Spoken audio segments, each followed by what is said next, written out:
Okay बच्चों, welcome back. आवाज़ आ रही है मेरी? तमाम बच्चों को मेरी आवाज़ आ रही है? कंटिन्यू करता हूँ क्लास। देखिए, मैं माइक यूज़ कर रहा हूँ। जब माइक की बैटरी डेड होगी तो मुझे प्लीज़ आप में से जो वॉलंटियर्स हैं वो तरीके से अनम्यूट करके मुझे बता देंगे कि सर आवाज़ नहीं आ रही है, ठीक है?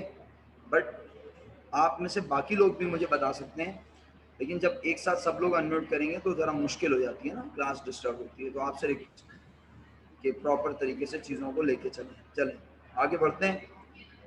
ओके जी, एडजस्टमेंट नंबर 3। अब आप अपने पास फेयर अंदाज में लिखना शुरू करें। पहले अंग्रेजी के कुछ जुमले लिखे जाएंगे जिन्हें हम कहते हैं पहचान, पॉइंट्स ऑफ रिकग्निशन। जब एडजस्टमेंट पढ़ेंगे तो ऐसे अंग्रेजी के जुमले, ऐसे वर्ड्स लिखे हुए आएंगे जो कि हमें बताएंगे कि जनाब adjustment belongs to doubtful debts, bad debts. तो चलिए बिस्मिल्लाह करते हैं, लिखना शुरू करें। समर बोर्ड नजर आ रहा है तुम्हें? क्लियर नहीं आ रहा?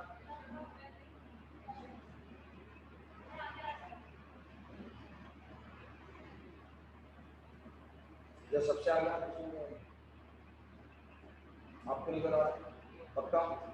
अब पढ़िएगा क्या लिखा। आपका नाम क्या है? भूल गया। Areeb. Bad dad,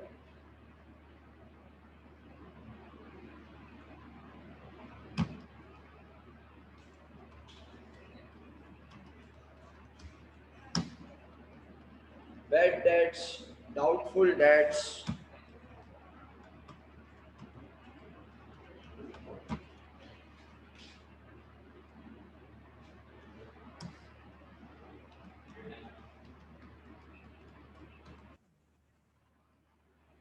allowance for bad debts, provision, सुनना मशूद साहब आपको बिल्कुल। provision for bad debts, allowance for bad debts, provision for bad debts,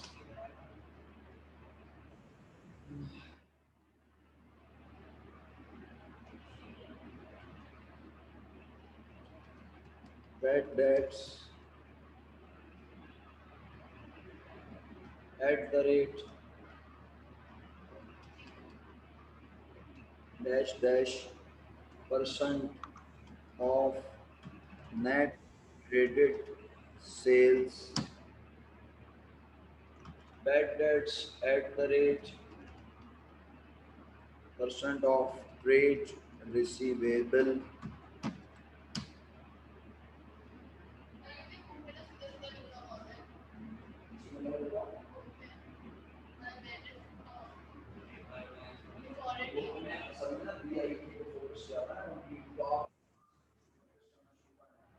मैं 3 एडजस्टमेंट कंप्लीट करवा दूं, अल्लाह करे किसी तरह मैं तीसरे एडजस्टमेंट समझाने में कामयाब हो जाऊं आज इंशाल्लाह। अगर मैं तीसरे एडजस्टमेंट बना लेता हूं तो बड़े अदब से आपकी खिदमत में ये अर्ज कर दूं, वो तमाम लोग जो कि कल अपनी मजालिस वगैरह की वजह से मसरूफियत, इबादात आज और कल मुख्तलिफ इबादात की वजह से मसरूफ होंगे, वो लोग आज और कल को छोड़कर, जी अभी सुनिए, वो लोग जो वीकेंड आएगा उस वीकेंड पर इस काम को कर लें जो काम आज मैं असाइन करने जा रहा हूँ। मैंने बहुत अदब से कहा कि तमाम लोग, आप क्यों चाह रही है मैं नाम, वो तमाम लोग जो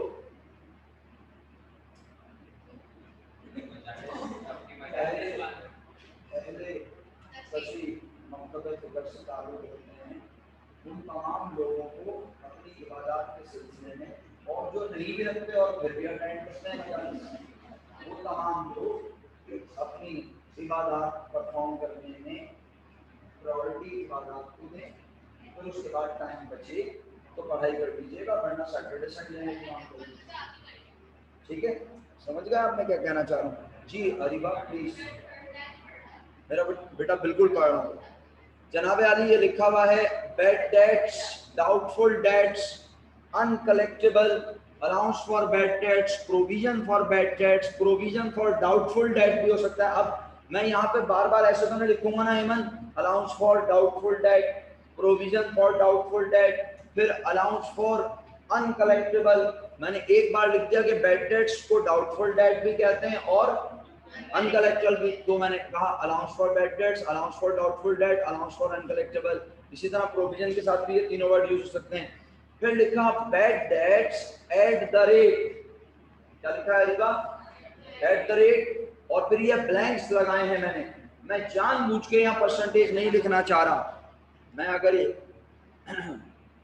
अगर यहाँ पर लिख दूं 5%, तो हमारी कॉम तो आपको पता है वैसे ही खत्म है, वो बोलेंगे 5% ही लिखा आएगा। तो इसलिए मैं जानबूझ के 5% नहीं लिख रहा। मैं कह रहा हूँ यहाँ पे कुछ भी हो सकता है। ब्लैंक्स का मतलब ये कुछ भी हो सकता है, 2%, 3%, 5%। किसका 2%, 3%, 5%? आरिफत जी, बच्चों कल एक्सपेक्टेड, आप क्यों मतलब मुझे फंसाना चाह रहे हैं? क्यों मुझसे पूछ रहे छुट्टी है छुट्टी है? मैं क्या मैनेजमेंट हूँ भाई? डेफिनेटली छुट्टी होगी ना, मैसेज आ जाएगा।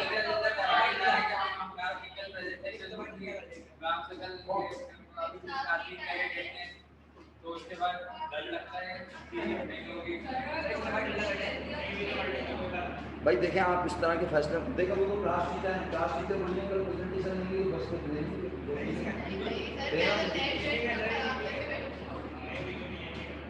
अच्छा भाई। देखिए मैं छुट्टी को ना, मैं इस तरह की ऑफिशियल अनाउंसमेंट ना मैं बिल्कुल भी नहीं करता अपने एंड से, क्योंकि ये जो इज्जत होती है ना, ये बड़ी मुश्किल से होती है बेटे। हाँ, एक सेकंड में जाती है मैनेजमेंट के सामने, वो बोल सकते हैं आपने कैसे कह दिया छुट्टी है। तो भाई प्लीज आपको नोटिफिकेशन आ जाएगा, मैं आपको रात को इन्फॉर्म करूँगा, आपको भाई आपको बताएगा, लेकिन प्लीज अभी आप कम से कम मुझे पका ही नहीं कि कल छुट्टी है, कल छुट्टी है। चलें, मैं कह रहा हूँ अगर कल छुट्टी होती है और वो लोग जो इबादत में मसरूफ होंगे वो बाद में पढ़ाई काम कर लेंगे, सैटरडे संडे में कर लेंगे, और जो नहीं होंगे मसरूफ इबादत में वो कल ही परफॉर्म कर लेंगे। अरीबा बेटा क्या लिखा है? Bad debts at the rate blanks percentage of net credit sale, और फिर लिखा है bad debts at the rate blank percentage of trade receivable. Receivables ज्यादा अच्छा लगता है तो एस लगा देते हैं, खूबसूरत लगेगा। ओके, ये एडजस्टमेंट किस कॉन्सेप्ट के तहत बन रही है? प्रूडेंस के कॉन्सेप्ट के तहत। प्रूडेंस कहता है अपने एसेट्स को ओवरस्टेट ना करो। अगर तुम्हारे पास राइट है 5 लाख रुपीस कलेक्ट करने का, और तुम्हें लगता है कि इसमें से कोई ट्रेड रिसीवेबल बहुत पुराना हो गया, ऐसा नहीं कि तुम ऐसे ही करके नाम लिखो 5-6 और उनको कंटिन्यू करते रहो, स्टॉप मिस्टर ए, इससे नहीं लिखेगा, ऐसे नहीं खेलना। यकीनन तुम्हें क्या करना है, तुम्हें अकाउंट, और ये तुम प्रैक्टिकल लाइफ में करते हो या फिर आगे बैचलर्स में मास्टर्स लेवल पर तुम्हें एजिंग करना सिखाया जाता है। क्या एजिंग? अकाउंट ट्रेड रिसीवेबल की उम्रें देखते हुए कहते हैं जो रिसीवेबल जितना पुराना उसके मिलने का चांस उतना कम, और जिन्हें अभी अभी बेचा है उधार पर उम्मीद है उनसे पैसे, लेकिन जैसे जैसे वो होते जाएंगे बासी, बोले तो पुराने, हम कहेंगे हो सकता है कि आप हमें उनसे पैसे ना मिले। तो chances of debt, bad debts, chances of doubtful debt में होगा इजाफा, बैड डेट्स के होने में इम्कान ज्यादा हो जाएगा। अच्छा, तो प्रूडेंस के कॉन्सेप्ट हमें कह रहा है कि तुम उस नुकसान को रिकॉर्ड करो जो अभी हुआ। बहुत ज्यादा इल्मी गुफ्तगू हो सकती है, लेकिन अगर आप करना चाहें तो मैं करूंगा, वरना नहीं। बुक में लिखा हुआ है। अच्छा, तो अब मुझे चला एक सवाल का जवाब दें। अगर आप लोग बुक से पढ़ते हैं माशाल्लाह और आप समझते हैं कि बुक आपको सब कुछ बता रही है, तो खुदा खास्ता मैं कोई घेरने के लिए ऐसे डायरेक्ट सवाल नहीं कर रहा, जनरल सवाल कर रहा हूं कि भाई ये बिल्कुल भी नहीं फंसा रहा मैं, खुदा ना करे आप लोगों को। मैं कोशिश करता हूं कि मैं बस जो पॉइंट्स मैं चाहता हूं ना, और बातें खुद ब खुद लिंक होती हैं, मैं कोई सोच के नहीं आता कि मैंने ये बोलना है। जब मैं ये पढ़ा, मैंने कहा ना आप मुझसे 2 दिन के बाद ये दोबारा पढ़वा लें, मैं कुछ और बोल रहा हूँ, वो बातें इसी के गिर्द घूम रही होंगी, लेकिन अंदाज डिफरेंट हो सकता है। बताओ भाई, देखें बात ये है, एक तो प्रूडेंस का कॉन्सेप्ट हो गया। अब आखिर ये बैड डेट्स के खर्चे को जिसे हम लिख रहे हैं, ये भी हुआ तो नहीं या हो गया? खर्चा हुआ नहीं है और तुम रिकॉर्ड कर रहे हो। कह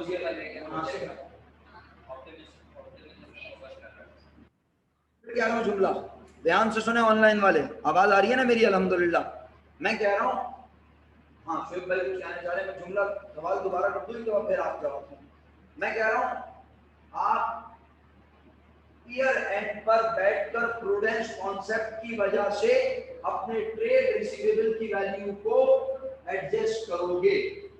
इसलिए क्या आपको लगता है वो जो आपने लोगों से लेने हैं कितने 5 लाख रुपीस, उसमें से शायद आपको ना मिले 10%। 5 लाख रुपीस लेने हैं, 5 लाख रुपीस का नाम क्या है?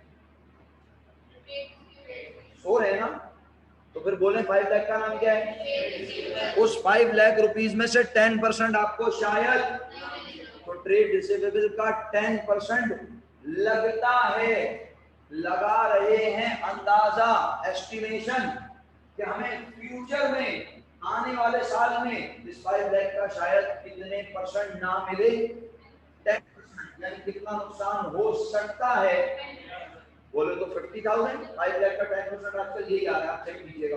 50,000 रुपीज नुकसान हो जाएगा या हो सकता है। आप तो सकते में है ही, लेकिन नुकसान भी हो सकता है, तो नुकसान हो सकता है, हुआ तो आप फ्यूचर प्लानिंग होता है। अभी श्री भाई के बारे में सबसे पहले हाथ खड़ा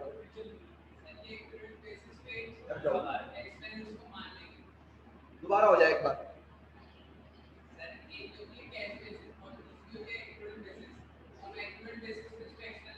शोएब भाई की बात मैं रिपीट करता हूँ। शोएब भाई कह रहे हैं एक अकाउंटिंग होती है कैश बेसिस और एक होती है एक्रूअल बेसिस। कैश बेसिस में कैश के आने और जाने पर ट्रांजैक्शन को रिकॉर्ड किया जाता है, और एक्रूअल बेसिस में कैश आने और जाने का इंतजार नहीं करते, तो इसलिए वो कह रहे हैं इसे रिकॉर्ड कर लो। ये शोएब भाई के कमेंट्स हैं, मैंने इसे एक्नॉलेज नहीं किया, बस मैंने ये ऑनलाइन वालों तक पहुंचाया है। मैं ये नहीं कह रहा ये सही है या गलत, दुआ वो हूँ अल्लाह करे आप सही बोल। जी मैडम, अच्छा यदि आप, चलिए ठीक है, आपका जवाब मैंने सुन लिया, और बस अगर और कोई जवाब नहीं? अच्छा भाई देखें, बात ये है, बहुत सुने बड़े इत्मीनान से, मुझे पर आप जवाब देना चाहते थोड़ा सा 2 रुपए का दे दीजिए, कुछ तो बोले आप, आता है मुझे पता, आप छुपा रहे हैं बात, जब कोई बात बताओ तो बता देनी चाहिए। नहीं नहीं नहीं बिल्कुल, कौन कंफ्यूज होगा आपको लगता है?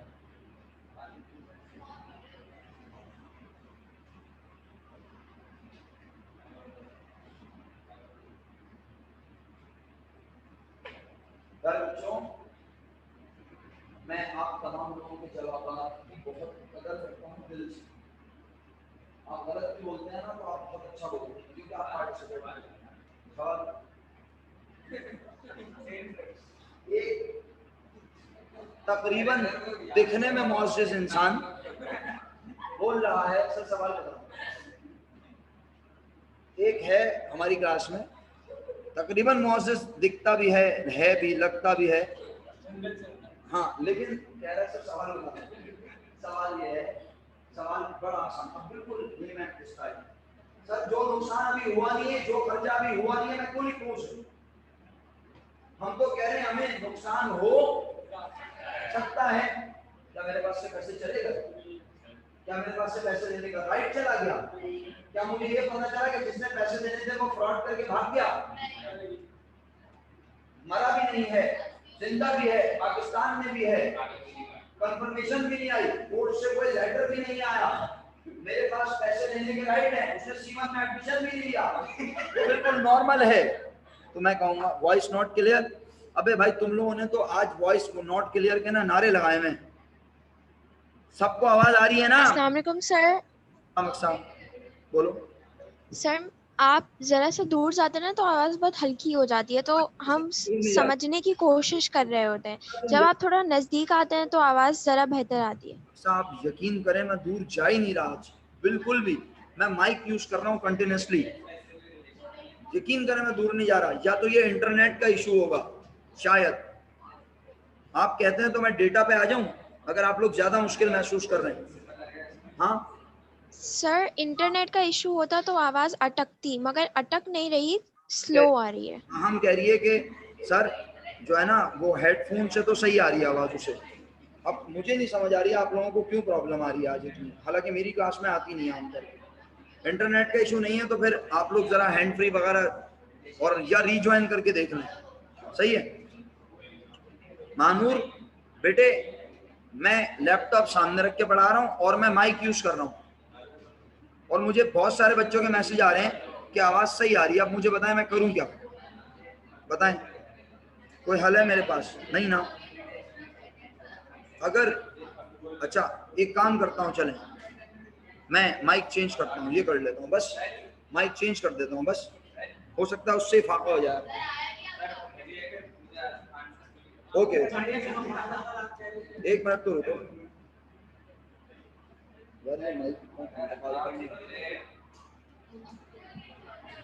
अच्छा मैं माइक चेंज कर रहा हूँ।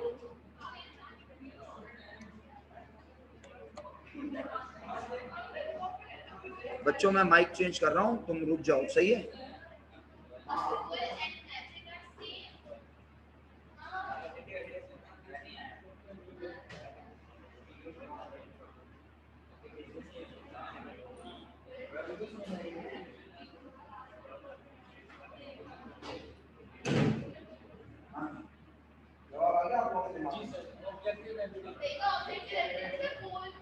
हेलो हेलो, अब आवाज आ रही है आप लोगों को?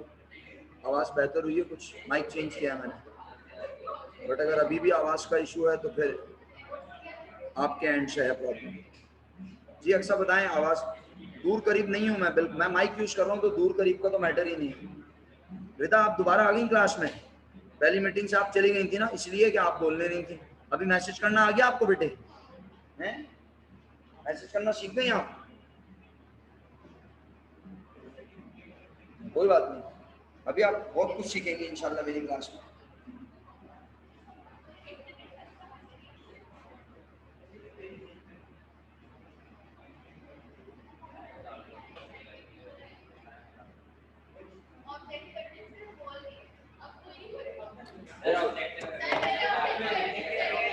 ओके भाई शुक्रिया, आप सुने। अक्सर बेटा आप जल्दी बताओ आवाज आ रही है सही? ओके अब सुनो, मैंने पढ़ लिया मैसेज। सर आ रही है। अब मेरी बात सुनिए, हमने आपकी बात सुनी और हमने आपको इतना रिक्वेस्ट किया। अब और से सुने, मेरी मेरी बात सुनने के बाद आप फैसला कीजिएगा कि क्या क्या सही है। मतलब हम ना इल्मी बहस कर रहे हैं, मैं भी एक तालिब इल्म हूं और मैं बहस कर रहा हूं। आप मेरी बात से एग्री और डिसएग्री कर सकते हैं बिना झिझक, बोले नहीं नहीं हम नहीं मानते, ये बात ऐसी नहीं है, लेकिन आर्गुमेंट के साथ ना, ऐसे नहीं बोले नहीं मानते और चले जाओ नहीं मानते तो। काम की बात ये सुनो, देखो भाई स्टूडेंट्स जो है मुख्तलिफ आंसर दे रहे हैं, जिसमें 2 3 4 लोगों ने जो है वो ऑब्जेक्टिव एविडेंस के ऊपर नारे लगाने शुरू कर दिए। हाँ अब मेरा जवाब सुने सब बच्चे, मेरा जवाब ये है। सर मैं बताऊं? मैंने आपके कमेंट्स तो पढ़े अक्सर, लेकिन अभी बस पहले मेरा जवाब सुन लें, फिर मैं आप सब लोगों से इंशाल्लाह डिस्कस करूंगा, सही है। अच्छा आप सुने, बिल्कुल सवाल ये है, पहले सवाल बताओ। जब नुकसान हुआ ही नहीं है तो रिकॉर्ड करने की क्या जरूरत है? अच्छा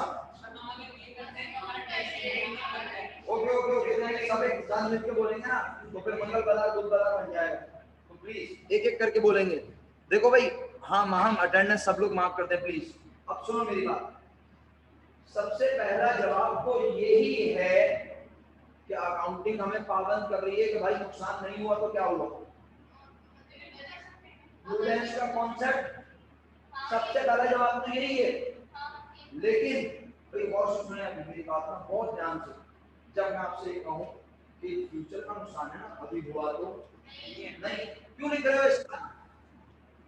जो नुकसान हुआ नहीं, जो खर्चा हुआ नहीं, आप उसे क्यों लिख रहे हैं? तो आप जवाब दें सर क्योंकि कंजर्वेटिज्म जिसका दूसरा नाम प्रूडेंस है वो हमें कह रहा है कि नुकसान बेशक ना हुआ हो, लेकिन अगर तुम उसे एंटिसिपेट कर रहे हो, अगर तुम अंदाजा लगा रहे हो कि नुकसान हो सकता है, तो अक्लमंदी यह है कि तुम्हें उसे लिख लेना चाहिए। ये पहला जवाब हुआ।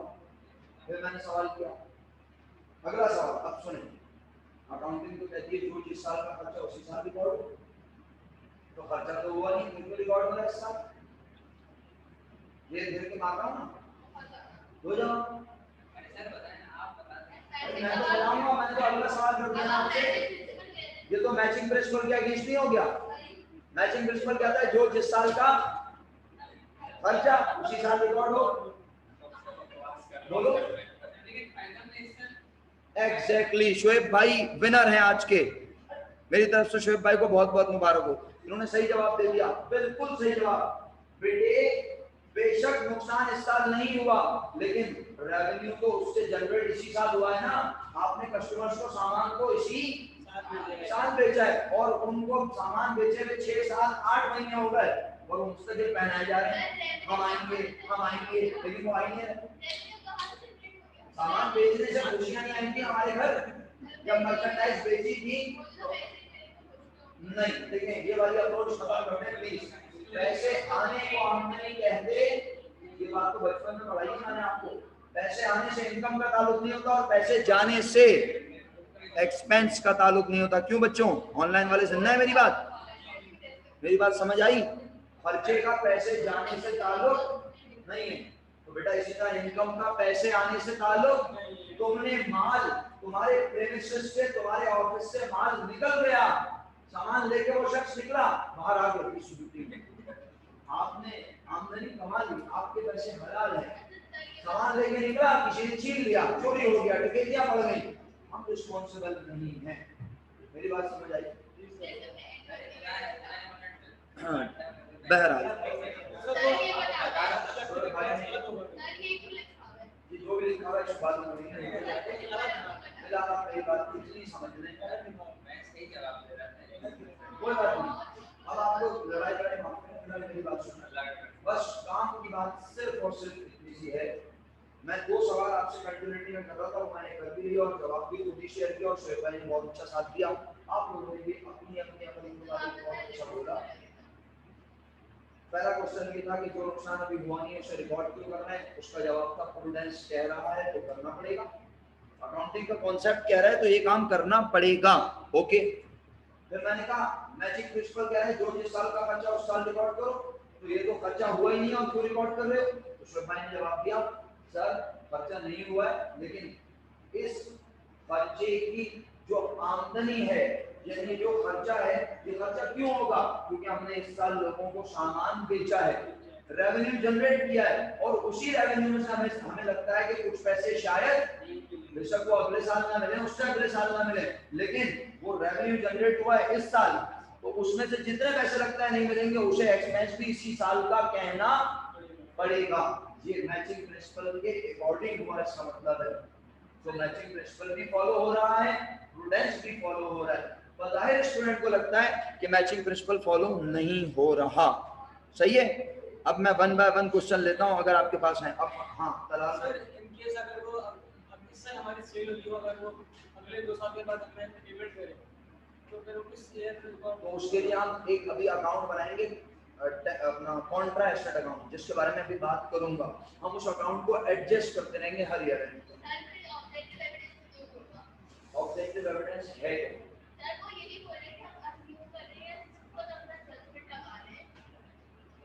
ऑब्जेक्टिव एविडेंस की मैं आपको बहुत आसान से मिसाल दे रहा हूँ, बहुत सोचने।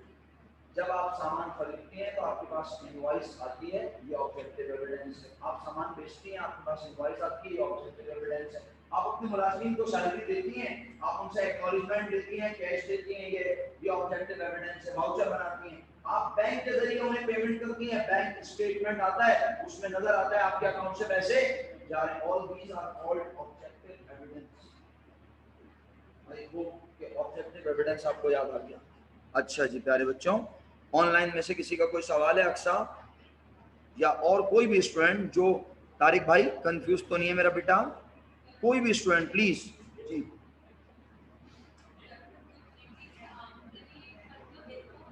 यस, आमदनी मतलब इनकम, क्या नहीं? सही। हाँ बच्चों किसी के पास कोई क्वेश्चन है? अच्छा, अक्सा कह रही है, अब अक्सा ने कंडीशन कुछ और लगा दी, वो कह रही है अगर पैसे मिल गए नेक्स्ट ईयर तो वो तो इसका मतलब है डिग्री के आप तो बेटा अब अक्सर इस सवाल के जवाब के लिए आपको थोड़ा सा इंतजार करना पड़ेगा, क्योंकि अभी आप यहाँ एंट्री बनाते हुए मुझे देखो कि मैं एंट्री बना क्या। जब मैं एंट्री बनाऊंगा तो तुम्हें समझ आएगा कि मैंने अपने ट्रेड रिसीवेबल को कम नहीं किया, बल्कि मैंने एक ऐसा अकाउंट बनाया जो मेरे ट्रेड रिसीवेबल के अगेंस्ट हो। मेरा ट्रेड रिसीवेबल उतना ही नजर आएगा बिकॉज मेरे पास राइट है कितना रुपए लेने का, 5 लाख राइट, मेरे पास स्टिल 5 लाख रुपीस का है, बट उसमें से मैं एस्टिमेट कर रहा हूँ कि शायद मुझे 50,000 रुपीस रिसीव ना हो, तो वो 50,000 रुपीस जो मुझे लगता है कि मुझे नहीं मिलेंगे, मैं उसको एक कॉन्ट्रा एसेट अकाउंट में रखूंगा। मिल जाएंगे अगर अगले ईयर तो मैं उस अकाउंट को एडजस्ट करूंगा उस अकाउंट को अलाउंस फॉर जो मैं अकाउंट बनाऊंगा। जितने सोचे उससे भी ज्यादा नुकसान हो गया, मैं तो 50,000 नुकसान सोच रहा हूँ ना, हो सकता है मुझे 70,000 ना मिले, तो भी मैं अलाउंस फॉर बैड डेट्स के अकाउंट से एडजस्ट करूंगा, और अगर मुझे सारे के सारे मिल जाए तो भी अलाउंस फॉर बैड डेट्स। यानी बेसिकली हम नुकसान तो लिख रहे हैं, लेकिन हम हमारे पास से ना पैसे जा रहे हैं ना हम किसी से प्रॉमिस कर रहे हैं, बल्कि हम अपने अकाउंट ट्रेड रिसीवेबल के अगेंस्ट एक अकाउंट बना रहे हैं जिसका नाम है अलाउंस फॉर बैड डेट्स, और वो है हमारा कॉन्ट्रा एसेट अकाउंट। इसका मतलब है जो नुकसान हमने इस साल सोचा, हमने उस नुकसान को किसी गरीब को पकड़ के नहीं दिया कि लो बाबा हमें 50,000 नुकसान होगा आप ले जाओ, नहीं, वो नुकसान के पैसे हमने एक कॉन्ट्रा एसेट अकाउंट में रख दिए allowance for bad debt. Next year नुकसान हुआ तो अलाउंस फॉर बैड डेट के अकाउंट से एडजस्ट होगा। सवाल जवाब मिल रहा है आपको थोड़ा थोड़ा जो आपने सवाल किया था। नुकसान नहीं हुआ तो भी अलाउंस फॉर बैड डेट के अकाउंट से एडजस्ट होगा। नुकसान जितना सोचा उससे ज्यादा हुआ तो भी अलाउंस फॉर बैड डेट्स के अकाउंट से एडजस्ट होगा। यानी अब आपका ये सवाल का जवाब भी आपको मिल गया कि जो सोचा था नुकसान उतना हो, उससे ज्यादा हो या उससे कम, वो होगा कब? अगले साल, तो वो एडजस्ट भी होगा अगले साल। हाँ अब अगर इस साल एडजस्ट नहीं कर पाएंगे, नहीं, जब हम इस ईयर का प्रॉफिट लॉस मालूम करके ओनर के हवाले कर देंगे, तो अब हम अगले साल जब बिजनेस कर रहे होंगे तो उस वक्त कभी भी पता चल सकता है कि वाकई जिसके बारे में हमने सोचा था वो बैंकक्रप्ट हो गया, कोर्ट से नोटिफिकेशन आ गया, हमारे पास नोटिस आ गया कि मिस्टर ए अब आपके पैसे दे नहीं सकते, तो हम कहेंगे शुक्र है हम तो पहले से इस हार्ट अटैक के लिए तैयार थे, हार्ट अटैक की शिद्दत कम हो जाएगी। ठीक है, अच्छा आगे बढ़ता हूँ। अब मैं जी वो आगे की बात है अक्सर जो तुम कह रही हो। अच्छा भाई इसमें और भी चीज़ है यकीनन, लेकिन अभी मैं खुद जानबूझ के उन चीज़ों की तरफ नहीं जा रहा, और मैं ना ही जाऊँ तो बेहतर है, वरना जो समझ आता है थोड़ा बहुत वो भी तो निकल जाएगा। कुछ लोग मुझे मजबूर कर रहे हैं राइट ऑफ के ऊपर बात करने पर।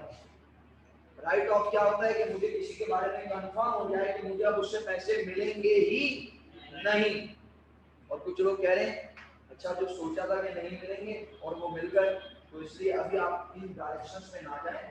आपका सोचने का अंदाज बहुत अच्छा है, लेकिन फिलहाल पहले आप अपने पास ये नोट कर लें और आप एंट्री लिख लें शराफत से। चलिए टाइम बेटा बस समझ लें, 15 मिनट आपको मुझे मजीद बर्दाश्त करना है। चलें बच्चों एंट्री लिख रहा हूँ, आप अपने पास एंट्री लिखिएगा प्लीज।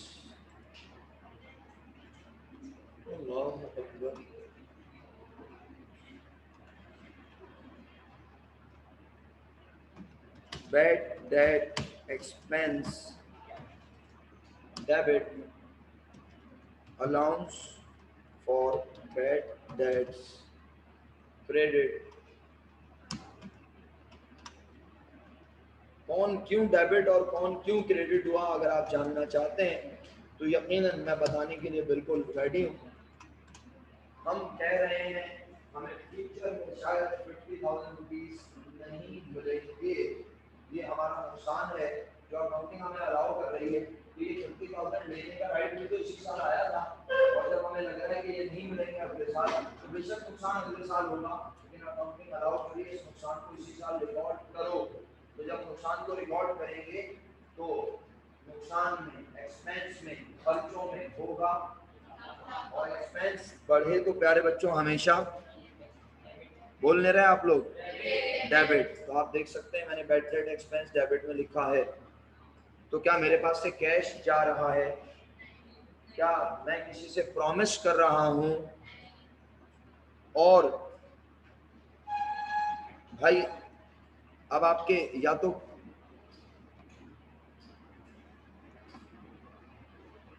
आवाज नहीं आ रही,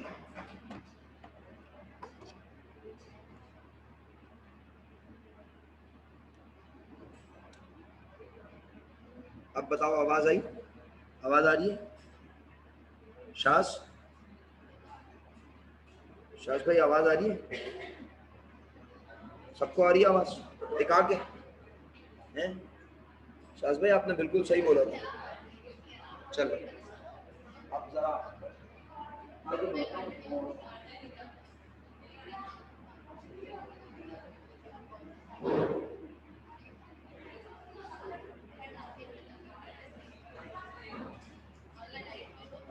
ओके प्यारे बच्चों, भाई अभी तवज्जो चाहिए आपकी, मजीद बात खत्म नहीं हुई है। बैड डेट एक्सपेंस डेबिट हुआ, ओके, ना किसी को पैसे देने ना किसी से प्रॉमिस किया, तो जिसके बारे में सोच रहे हैं उसे फोन करके बोला शकल मत दिखाना। हाँ, जिसके बारे में सोच रहे हो उसे बोला बस तुम्हारा नहीं, हमने तुम्हारा नाम अपनी जिंदगी से मिटा दिया। हाँ, मतलब हमको लगा रहे हैं अंदाजा।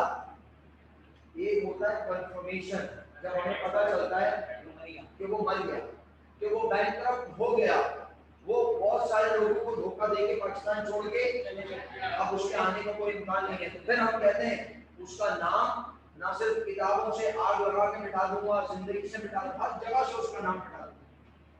अरे भाई उसको मत सोचो इस तरह से, ये वाली हंसी क्यों हंस रहे हो? बैड डेट्स की बात कर रहा हूं, तुम किसका नाम समझ लो? तेरे नाम वाली थोड़ी बात हो रही है। अरे भाई इसका मतलब है कि मुझे जिससे पैसे लेने थे मैं गलती से भी नहीं अब ये अपने पास उसका नाम लिखूंगा, फिर लिखा हुआ भी होगा उसे मिटा दूंगा, बोलूंगा आपको मुझे इससे पैसे मिलेंगे। मैं जानता ही नहीं कौन है, मैं देख रही इसको। अच्छा बहरहाल, तो इसका मतलब ये हुआ, ये तो कब होगा जब मुझे पता चलेगा कि नुकसान हो गया, कंफर्म हो गया कि आप पैसे नहीं मिलेंगे। लेकिन एट ईयर एंड तो हम क्या कर रहे हैं? हम बेसिकली अभी क्या कर रहे हैं? हम लगा रहे हैं अंदाजा। यहाँ पे मेरा ख्याल है मुझे लिख देना चाहिए सबसे पहले एस्टिमेशन ऑफ बैड डेट्स। हाँ अब बताओ घबराहट किस बात की?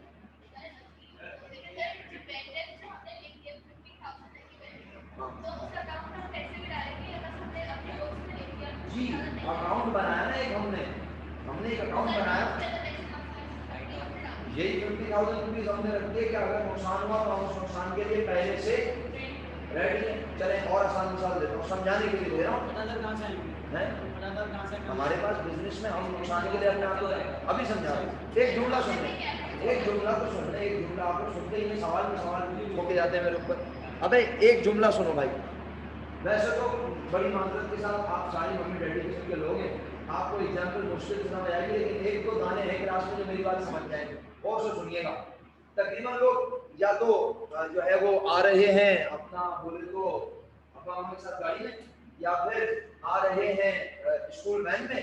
कोई एक दो लोग होंगे जो अपने खुद या तो ड्राइव करके बाइक पे आ रहे होंगे या अपनी गाड़ी में आ रहे होंगे, या फिर जो है वो पर्सनल पब्लिक ट्रांसपोर्ट से आते हैं। जब आप पब्लिक ट्रांसपोर्ट से आते हैं या इवन आप अपनी गाड़ी ड्राइव करके भी आते हैं, तो आपके वॉलेट में अगर मिसाल के तौर पे 500 रुपए पड़े हो तो आप कुछ पैसे एक्स्ट्रा रखते हैं। 500 तो आपकी रुपये न रखने, लेकिन जब आप बाइक लेके निकलते हैं तो 500 रुपए भी जिंदाबाद। लेकिन जब आप गाड़ी लेके निकलते हैं तो आप कहते हैं यार 2000 3000 हो या डेबिट कार्ड हो साथ, खुदा ना खास पर कोई मसला हो, कोई नहीं रखता। आपने मैंने कहा ना ये मिसाल हर किसी की नहीं। हाँ कोई बात नहीं, डेबिट कार्ड के बन जाएगा वक्त के साथ साथ। भाई देखिए एग्जाम्पल समझने की कोशिश करें। आप जब अपना घर से निकल रहे हैं, आपको पता है मेरे वॉलेट में 200 रुपए पड़े हैं, तो आप कहते हैं यार 200 रुपए तो पड़े हैं लेकिन कुछ पैसे एक्स्ट्रा भी रख लूं, खुदा खास्ता जरूरत पड़ सकती है। अब मसला ये है कि ये जो मिजाज है ना, ये जो एटीट्यूड है, ये एटीट्यूड हर किसी का नहीं। 3 तरह के लोग हैं दुनिया में। हाँ, यही तो कह रहा हूँ, 3 तरह के लोग हैं। एक वो है जो यहाँ के कहता है लंच सही नहीं यार, किसी का भी खा जाओ। एक वो है जो कहता है नहीं अपने ही खाऊंगा ना भूखा रहूंगा। और एक वो है जो ऐसे थोड़ा थोड़ा देखता रहेगा, सामने वाला पूछा लो तुम भी ढूंढो। नहीं समझ आया? एक और मिसाल पेश करता हूं, क्या याद करेंगे आप? माहौल चेंज हो जाएगा क्लास का। देखें, बात यह है, आप शाहिद आफरीदी के नाम से बहुत अच्छे से बात करते हैं। अगर कोई नहीं जानता तो पता नहीं कौन सी सयाल से आया होता। शाहिद आफरीदी को सब लोग जानते हैं। करीम भाई आप जज्बाती हो गए, अनम्यूट कर लिया आपने। तो जाती ताल्लुक है शाहिद आफरीदी से? नहीं, चलो सुनो फिर। शाहिद आफरीदी कौन सा प्लेयर है? क्रिकेट में बोलते हैं खुदा का वास्ता, मुझे पता है क्रिकेट का, फुटबॉल नहीं बोल रहा भाई। कौन से प्लेयर की कैटेगरी में आता है? ये भी तुम अलग, ये अलग अंदाज है। एटीट्यूड के लिहाज से, अपने खेल के लिहाज से वो कौन सा प्लेयर कहलाता है? करीब करीब है जवाब। Aggressive.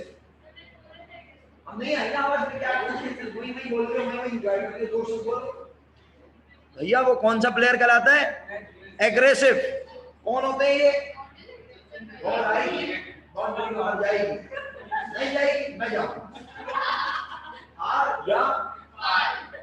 These type of players are called risk lovers. Risk लेना पसंद करते हैं। हुजूर का क्या लेते हैं भाई? जब खेलता है तो जब ताले में लगा तो हमारा बहरहाल काम की बात ये, पावर हिटर तो है। अबे तहा नदीम, तू उसकी पावर का क्यों अंदाजा लगा रहा है? एग्रेसिवनेस चेक कर मेरे भाई, कितना एग्रेसिव प्लेयर है।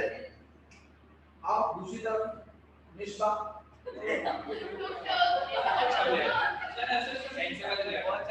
मिसबा को कहते हैं डिफेंसिव प्लेयर, है ना?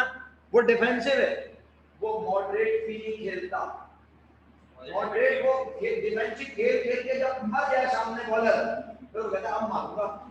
अबे तीन तरह के प्लेयर हैं, एग्रेसिव, मॉडरेट और डिफेंसिव।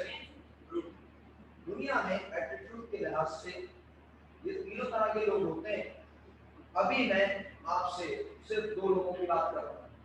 एक वो जो घर से निकलते हुए कहता है नुकसान होगा तो देखा जाएगा, एक्स्ट्रा पैसे रखने की कोशिश करता नहीं, ये भी एक एटीट्यूड है। और एक वो है जो घर से निकल रहा था, हम लोग बोलते हैं एक्स्ट्रा पैसे रख लो, जरूरत कम पड़ जाए, पेपर देने जा रहा था, एक एक्स्ट्रा कैलकुलेटर रख लो, खराब ना हो जाए। ये एटीट्यूड है हमारा, आपका इसलिए नहीं है। मैंने पहले बोल दिया था, मम्मी डैडी को समझ नहीं आएगी मेरी बात। अगर आ रही है तो अच्छी बात है, आप बुरा तो नहीं मानते मेरी बात का? मान भी लेंगे तो दोपहर में 1 रोटी ज्यादा खा लीजिएगा, कोई मसला नहीं होगा। अच्छा जी भाई, अब बस बात हो गई मुकम्मल। आप मुझे ना, मैंने टाइम पे कर दिया, मैं एंट्री समझाना चाह रहा था, समझ आ गई है क्या? कि भाई नुकसान नहीं हुआ और हम नुकसान के लिए अपने आप को तैयार कर रहे हैं। Bad debt expense debit announcement, बेटे किसी भी वक्त स्क्रीन बंद हो जाएगी, बुरा नहीं मानिएगा। हाँ, लाइट आ गई है, मुझे लग रहा है। Bad debt expense debit announcement, bad debt credit क्यों हुआ?